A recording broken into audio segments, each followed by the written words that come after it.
எல்லோருக்கும் வணக்கம். நான் உங்கள் கோவிந்த். நான் AMFI register mutual fund distributor and ஐஆர்டிஏயோட சர்டிஃபைடு இன்சூரன்ஸ் அட்வைசர். இன்றைக்கி பங்குச்சந்தை வந்துட்டு ஒரு சூப்பரான புல்லிஸில் இருந்தது.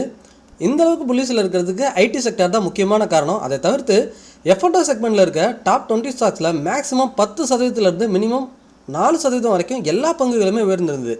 எக்ஸாம்பிள் பார்த்தீங்கன்னா Waaree energy 10%, Angel One 8%, premier engineering 7%, NBCC 6%, Manappuram finance 5%, Delhivery 5%, KPI tech 5%, Coforge 5%, KFin tech 4%, Paytm, இப்படி எல்லா பங்குகளுமே 10%லேருந்து 5% வரைக்கும் சூப்பராக உயர்ந்திருந்தது. இன்றைக்கி கட்டாயமாக உங்களோட போர்ட்ஃபோலியோ ப்ளஸில் இருந்திருக்கணும். அப்படி இல்லைன்னா நீங்கள் தவறான இன்வெஸ்ட்மெண்ட்டில் இருக்கீங்கிறத கட்டாயமாக புரிஞ்சுக்கிட்டு அனலைஸ் பண்ண ஆரம்பிங்க. சென்செக்ஸ் பார்த்தீங்கன்னா தொடர்ந்து 3வது நாளாக 633 புள்ளிகள் உயர்ந்து வர்த்தகம் முடிஞ்சிருக்கு. சென்செக்ஸில் உள்ள 30 பங்குகளில் 6 பங்குகள் மட்டும்தான் இன்றைக்கி மைனஸில் வர்த்தகம் முடிஞ்சிருக்குது. சென்செக்ஸில் உள்ள 30 பங்குகளில் 6 பங்குகள் மட்டும்தான் இன்றைக்கி மைனஸில் வர்த்தகம் முடிஞ்சிருக்கு. ரிமைனிங் இருக்கிற 24 பங்குகள் ப்ளஸில் வர்த்தகம் முடிஞ்சிருக்கு. நிஃப்டி 50ல் பார்த்தீங்கன்னாலும் அதிகபட்சமாக இன்றைக்கி 15 பங்குகள் மட்டும்தான் மைனஸில் வர்த்தகம் நடந்திருக்கு. ரிமைனிங் இருக்கிற எல்லா பங்குகளுமே ப்ளஸில் வர்த்தகம் முடிஞ்சிருக்குது. ஐடி பங்குகள் தான் அதிகபட்சம் இன்றைக்கி ப்ளஸில் வர்த்தகம் நடந்திருக்கு. நிஃப்டி பார்த்தீங்கன்னா 196 புள்ளிகள் ப்ளஸில் வர்த்தகம் நடந்திருக்கு. இன்றைக்கி க்ளோசிங் பார்த்தீங்கன்னா 23,777. என்எஸ்சியில் வர்த்தகம் நடக்கக்கூடிய 3,328 பங்குகளில் அட்வான்ஸ் 2,538 பங்குகள். ரொம்ப நாளைக்கு அப்புறம் மேக்ஸிமம் 80% பங்குகள் பார்த்தீங்கன்னா ப்ளஸில் இருக்குது. டிக்ளைன் வெறும் 707 பங்குகள் மட்டும்தான். அன்சேஞ்சு 83. 52 வீக் ஹை தொட்ட பங்குகள் 20, 52 வீக் லோ தொட்ட பங்குகள் 139. அப்பர் சர்க்யூட் இன்றைக்கி பார்த்தீங்கன்னா ரொம்பவே அதிகமாக இருக்குது, 128. Lower circuit 54.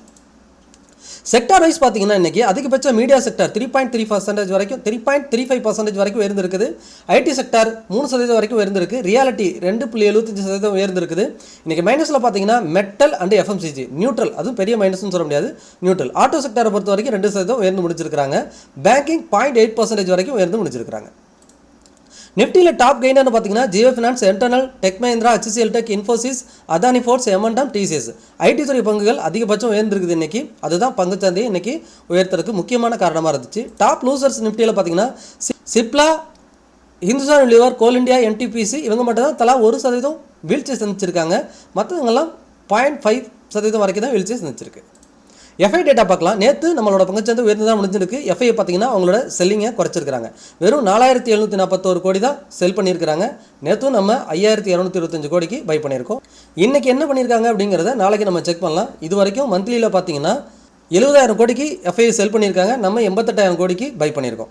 கண்டினியூஸாக வாட்ச் பண்ணலாம் இது எந்த அளவுக்கு போயிட்டுருக்குன்னு. நிஃப்டி பார்த்தீங்கன்னா தொடர்ந்து 3வது நாளாக ப்ளஸில் இருக்குது. 23,707 க்ளோஸ் வச்சிருக்காங்க. எது எப்படி இருந்தாலும் நமக்கு 24,300 பிரேக் பண்ணாதான் கொஞ்சம் சேஃப் ஜோனுக்கு போகும். ஏன்னா இதுக்கு முன்னாடி ஸ்ட்ராங் சப்போர்ட்டாக இருந்ததை பிரேக் பண்ணிட்டு கீழே தான் வர்த்தகம் நடந்துருக்கு.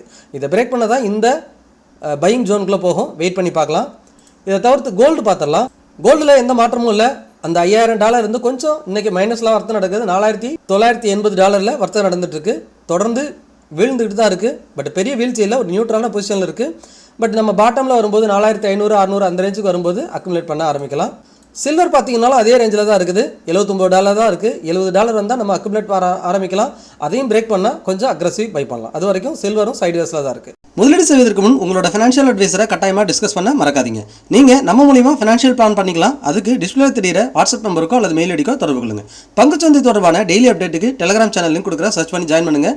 நம்ம சேனலுக்கு புதுசாக இருந்தீங்கன்னா நம்ம சேனலை சப்ஸ்கிரைப் பண்ணுங்கள், லைக் பண்ணுங்கள், உங்களோட ஃப்ரெண்ட்ஸ் அண்ட் ஃபேமிலிக்கு ஷேர் பண்ணி மறக்காமல் பார்க்க சொல்லுங்கள். மீண்டும் ஒரு நல்ல வீடியோவில் சந்திக்கிறேன். உங்கள் கோவிந்த்.